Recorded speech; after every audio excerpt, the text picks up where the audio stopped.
साथ जो बाकी मामलों की बात करेंगे, आज बात करेंगे जो पेंडिंग रिजल्ट्स को लेकर अपडेट चल रही हैं, उनमें क्या नई चीजें हुई हैं, नई अपडेट आई हैं। स्टेट कैडर घोषित करने के बाद कैबिनेट से अभी जो फैसला हुआ है, बेशक वो एक डिपार्टमेंट के लिए हो, दूसरे डिपार्टमेंट के लिए पिछले कल ऑर्डिनेंस के जरिए फैसला लिया गया हो, लेकिन स्टेट कैडर करने से जो रिएक्शन है वो क्या है और इससे जो हड़कंप जैसी स्थिति है कर्मचारियों में वो क्यों है। और वैसे सोशल मीडिया पर सरकार के इस फैसले को तारीफ की जा रही है इसकी, लेकिन जो जनरल एक रिएक्शन इसको लेकर मिल रहा है उसकी बात आज आपको बताएंगे। इसके साथ बात करेंगे बाकी मामलों की भी, और जो मुख्य तौर पर हमारे साथ अभी बात करने को है वो ये कि टीजीटी और जेबीटी की भर्ती में एक नया ट्विस्ट क्या आया है, उसकी जानकारी आपको देंगे और ये भी बताएंगे कि उसकी वजह क्या है। दूसरी, Himachal Pradesh public service commission का जो नोटिस एक आया है एक भर्ती में, ये अभ्यर्थियों को लेकर है और इसी के साथ पेंडिंग रिजल्ट को लेकर भी साथ में बात करेंगे। दूसरी बात जो इसके साथ है वो है एसपीयू की भर्तियों को लेकर। सरदार पटेल यूनिवर्सिटी में देखिए जो जेओआईटी के अलावा और भी बड़ी सारे भर्ती नोटिस वहां जारी हुए थे, लेकिन जेओआईटी की मैं अगर बात करूं तो इसको एडवर्टाइज किया गया था 7 सितंबर 2022 को, 25 पोस्टें इसमें थी, सारी प्रक्रिया हो गई है, रिजल्ट घोषित करना बाकी है। लेकिन राज्य सरकार ने 12 दिसंबर 2022 को नई सरकार बनने के बाद जो नोटिस जारी किया भर्तियों को रोकने का, उसमें ये रुक गए, फंस गए। और जब ये फंस गए तो अब आगे जो इन्होंने अपने अपने लेवल पर गवर्नर हाउस से लेकर जो मुख्यमंत्री कार्यालय या जो बाकी लोग हैं उनके साथ बातचीत कर ली है, अभी तक भी इनको परमिशन नहीं मिली है इस भर्ती को आगे कंटिन्यू करने की। लेकिन अभी भी उम्मीद है, क्योंकि कुछ विभागों को, पीडब्ल्यूडी हैं या कुछ और विभाग हैं, उनको 12 दिसंबर की जो रोक थी उससे छूट मिल गई है और उम्मीद ये है कि इनको भी इस तरह की कोई छूट मिल जाएगी, फिर ये जो भर्तियों का प्रोसेस है वो आगे इस तरह से चलेगा। लेकिन अभी तक परमिशन नहीं है और जो फाइल है ये पूरी तरह से परमिशन के लिए मुख्यमंत्री कार्यालय में पेंडिंग है अभी भी, क्योंकि जो यूनिवर्सिटी में नियुक्तियां हैं उन नियुक्तियों को लेकर पहले मामला सेटल होना है। एचपीयू में वीसी की नियुक्ति अभी नए की नहीं हो पाई है, सरदार पटेल यूनिवर्सिटी में नए वीसी की नियुक्ति नहीं हो पाई है और एग्रीकल्चर यूनिवर्सिटी में भी जो पालमपुर में नए वीसी की नियुक्ति होनी है। फिलहाल वहां डीन को केयरटेकर का चार्ज दे दिया है गवर्नर ने। बाकी दो यूनिवर्सिटियों की बात करें तो राज्य सरकार के अनुसार अभी तक वहां कुलपतियों की नियुक्ति नहीं हुई है और ये जो सर्च कमेटी बनेगी फिर उसमें आगे चीजें सारी चलेंगी, तो उसका अभी इंतजार है, पर उसी के बाद आगे सारी चीजें इसमें हो पाएंगी। अभी तक ये कहना मुश्किल है कि जब तक ये मामला सेटल नहीं होता तब तक मुझे एटलीस्ट ये उम्मीद नहीं है कि ये जो नई नियुक्तियों का मामला है वो प्रोटेस्ट जो है वो आगे हो पाए। अगली खबर की बात करें तो इसमें अक्टूबर माह से, क्योंकि हिमाचल प्रदेश के तमाम सभी बेरोजगार युवा इस समय इंतजार कर रहे हैं कि कब से उन्हें रोजगार मिले और सरकार की ओर से कब उनके लिए एक बेटर ऑप्शन हो ताकि वो प्रतियोगी परीक्षाओं में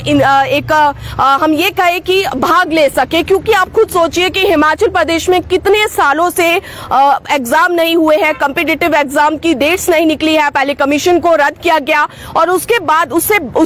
और उससे पहले की भी अगर आप हालात देखेंगे तो उस समय भी भर्तियां नाम मात्र निकली थी और जो भर्तियां निकली भी थी वो भी कोर्ट में चली गई थी। तो इस वजह से बहुत सारे ऐसे बेरोजगार युवा थे जो कि अपनी नौकरियों की तलाश में थे। लेकिन अब इन्हीं बेरोजगार युवाओं के लिए जरूर एक अच्छी खबर आ रही है। हालांकि लंबे समय से सभी बेरोजगारों को ऐसा लगता है कि लगातार जो है वो उनको आश्वासन दिए जा रहे हैं, लेकिन इस बार जो है वो एक बड़े लेवल पर सरकार ने ये डिसीजन लिया है कि अब अक्टूबर माह से तमाम सभी भर्तियों का प्रोसेस शुरू कर दिया जाएगा। शिक्षा विभाग की बात करें 6000 पद शिक्षकों के अक्टूबर माह से भरने शुरू हो जाएंगे और इसके लिए अभी से ही रूल एंड रेगुलेशन और इसके अलावा सबसे बड़ी बात यह है कि कोर्ट में मामला ना जाए। किसी भी भर्ती में पहले से ही लॉ ओपिनियन पूरे मामलों को लेकर ली जा रही है, तमाम सभी भर्तियों को लेकर ली जा रही है। और सबसे बड़ी बात जेबीटी भर्ती को लेकर है, तो सुप्रीम कोर्ट से जेबीटी भर्ती का डिसीजन आ चुका है और अब मसला है हिमाचल प्रदेश में जेबीटी भर्ती के वही नियम लागू हो जो कि राजस्थान में लागू हो रहे हैं या फिर जो सुप्रीम कोर्ट ने फैसला लिया है। तो इस पूरे मसले को लेकर हिमाचल सरकार ने लॉ डिपार्टमेंट को जेबीटी भर्ती का मामला भेज दिया है और अब लॉ ओपिनियन आने के बाद जेबीटी भर्ती हिमाचल प्रदेश में शुरू होगी और ये भर्ती सुप्रीम कोर्ट के फैसले के आधार पर होगी, ये शिक्षा विभाग द्वारा कहा जा रहा है और इस जेबीटी भर्ती में बीएड को पात्र नहीं माना जाएगा। जाएगा। तो एक ये बड़ी अपडेट यहाँ पर जेबीटी भर्ती को लेकर थी। और इसके अलावा बात करें लोक सेवा आयोग की, तो लोक सेवा आयोग ने आज एचपीएफ का परिणाम घोषित किया है। इसमें 26 अभ्यर्थी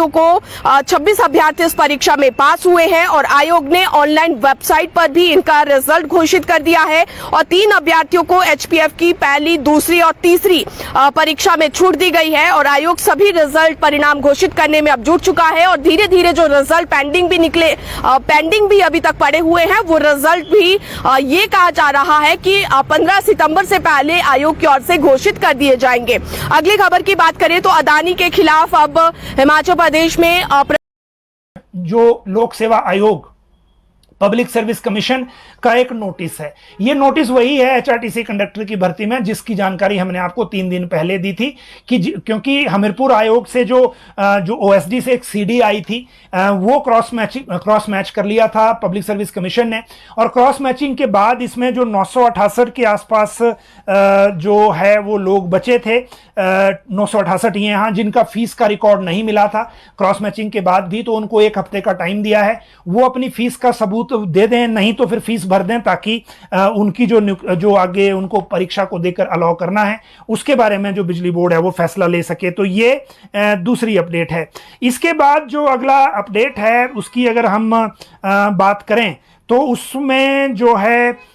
चीज़ें किसी तरह से जो चल रही हैं, खासकर नई भर्तियों की अगर मैं बात करूं, जो पेंडिंग रिजल्ट का मैटर है, जिन 6 पोस्ट कोड की परमिशन पब्लिक सर्विस कमीशन ने मांगी है वो भी इनको जानी है, उसके बाद ये प्रोसेस शुरू हो जाएगा। जो मामले इनके पास पहले से हैं उनको लेकर एक एक करके प्रोसेस किए जा रहे हैं।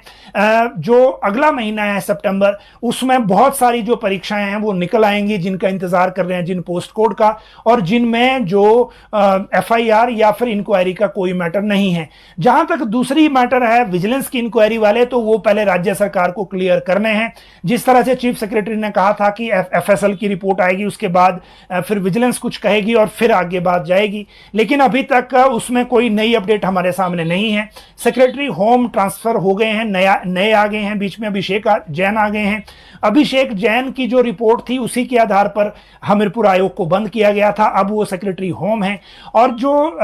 पब्लिक सर्विस कमीशन है वो ये कह रहा है राज्य सरकार को कि अगर इन मामलों में आपको कुछ आगे प्रोसेस बढ़ाना है तो बजाय कि विजिलेंस या कोई और सेक्रेटरी होम फाइल पर लिखे कि इसको इस तरह से किया जाए, तो जब तक सेक्रेटरी होम नहीं लिखते तब तक हमें इंतजार इसमें करना पड़ेगा और राज्य सरकार इसमें क्या कॉल लेती है वो भी देखना पड़ेगा। अभी मामला मैटर ऑफ इन्वेस्टिगेशन का है और चार्जशीट एक पक्ष है, एफएसएल की रिपोर्ट दूसरा पक्ष है, तो इसके लिए अभी थोड़ा सा इंतजार करना पड़ेगा। अगली जो बात है वो है अब टीजीटी जेबीटी की भर्ती में ट्विस्ट की। देखिए 18 मई की कैबिनेट की बैठक थी जिसमें टीजीटी और जेबीटी और सीएंडवी में टोटल मिला लें तो 5800 के आसपास 5800 पोस्टें मिली हैं। इनको भर्ती के लिए जाना था और भर्ती के लिए लोक सेवा आयोग को जाना था, लेकिन बीच में हुआ ये कि पहले तो राज्य सरकार ने जो कॉन्ट्रैक्ट के नियुक्ति नियम हैं उनको लेकर चेंज करने को लेकर एक मामला चल पड़ा, डिसीजन भी हो गया और उसमें कंडीशन लग गई कि ये मामले तभी रिक्विजिशन में जाएंगे जब जो ये विभाग जो है इसके बारे में परमिशन जो फाइनेंस और कार्मिक विभाग से ले लेगा। लेकिन ये परमिशन लेने के लिए जो मामला है वो इसलिए नहीं गया क्योंकि जो ये रूल्स पे अभी फाइनल नहीं हो पा रहा था। फिर ये हो गया कि इन नियमों को हेल्ड इन अबेयंस कर दिया गया, केप्ट इन अबेयंस कर दिया गया और उसके बाद ऐसा लगा कि ये मामले भर्ती में चले जाएंगे। लेकिन इन द मीन टाइम क्या हो गया कि जेबीटी का जो केस था, जेबीटी वर्सेस ये जो जेबीटी बनाम बीएड का था, जो सुप्रीम कोर्ट भी चला गया था, हिमाचल हाई कोर्ट में भी है, उसको लेकर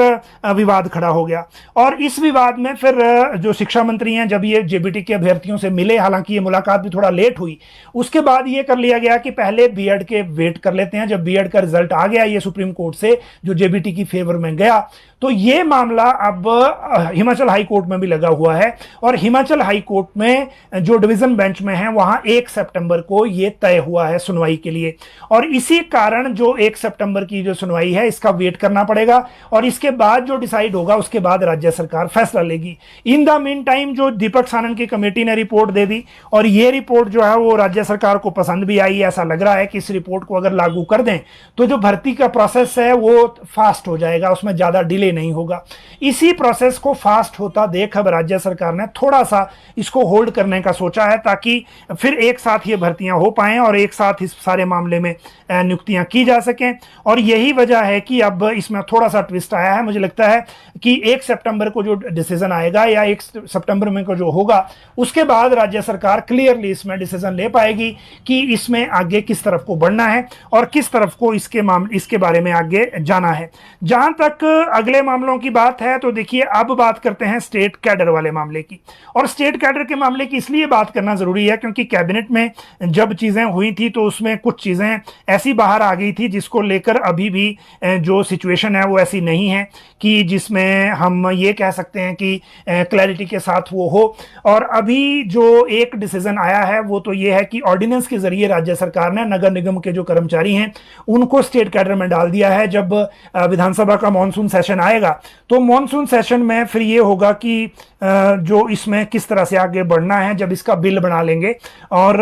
आगे किस तरह से बाकी जगह लागू करना है। दूसरी बार एक क्वेरी हमारे सामने आ रही थी कि जो नगर परिषदों और नगर पंचायतों के कर्मचारी हैं, वहां जो क्लर्क हैं, उनका भी स्टेट कैडर कर दिया जाए, लेकिन उनका स्टेट कैडर अभी नहीं है। उनको जो है अभी भी जो स्टेट कैडर क्लर्क को नहीं रखा गया है, तो उसमें कोई विचार भी नहीं है उसको स्टेट कैडर में डालने का। तो जो हमारे से ये जानकारी मांग रहे थे उनके लिए सिर्फ ये सूचना है। लेकिन जो कैबिनेट ने इस बार किया है वो किया है सिर्फ रेवेन्यू में मिनिस्ट्रियल स्टाफ के लिए। और रेवेन्यू में भी हुआ है जो एसडीएम डीसी ऑफिस या डिजास्टर मैनेजमेंट के कर्मचारी हैं, उनमें भी सिर्फ मिनिस्ट्रियल स्टाफ, जेओआईटी क्लर्क और इस तरह के कर्मचारी लिए गए हैं। पटवारी कानूनों को लेकर अभी जो एग्जिस्टिंग जो है उनको नहीं लिया गया है। पटवारियों को लेकर कह रहे हैं कि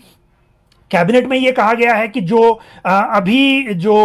ऑलरेडी काम कर रहे हैं उनको तो नहीं, लेकिन जो नए भर्ती होने हैं 874 पद जो दिए गए हैं, उन पदों को अगर इसमें लेना है तो उनको जरूर उसमें ले लिया जाए, ताकि ये जानकारी हो सके कि उसमें किस तरह से फिर आगे बातें बढ़ेंगी। ये उसमें हालांकि जरूर है जो बात कही गई है। लेकिन इन सारी चीजों में एक बात आप देखिए कि अभी उसके बारे में जब तक फाइल नहीं आती तब तक कहना मुश्किल है कि फाइल आने के बाद ही पता लगेगा कि उसमें किस तरह की चीजें उसमें कही गई हैं और किस तरह की जो डिसीजन है उसमें रिकॉर्ड हुआ है। लेकिन जो नगर निगम का आज हुआ उसमें भी शिमला नगर निगम के कई कर्मचारी, क्योंकि साथ ही जो मंत्रियों को मुख्यमंत्री ने पावर दे रखी है ट्रांसफर करने की, और इसीलिए आज शिमला नगर निगम के जो कर्मचारी यहाँ पे बाहर की जगहों को हैं, चाहे वो मंडी के हैं, चाहे कांगड़ा के हैं, चाहे कहीं और के हैं, वो ये रिक्वेस्ट आज से शुरू हो गए कि हम अपनी ट्रांसफर वहां करवा लेते हैं।